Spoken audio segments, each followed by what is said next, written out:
Prosiect ydy e-sgol sydd yn cael ei ariannu gan Lywodraeth Cymru gyda'r nod o sicrhau bod yn pobl ifanc ni'n cael mynediad at gwriclwm mor eang a phosib.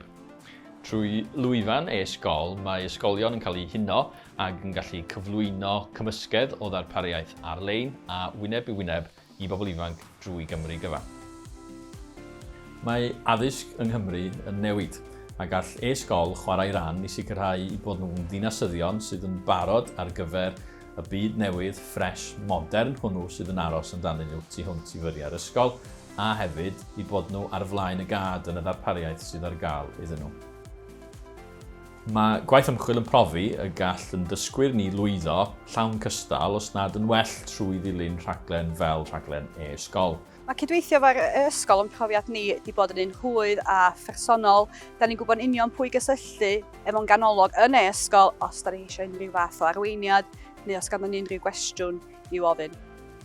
Mae astudio cwrs e-sgol wedi galluogi i fi i wireddu fy mhotensial academaidd, ond bod hynny ddim yn mynd ar drail medru aros mewn ysgoledig fel hon a manteisio'r profiadau mae hynny yn ei gynnig.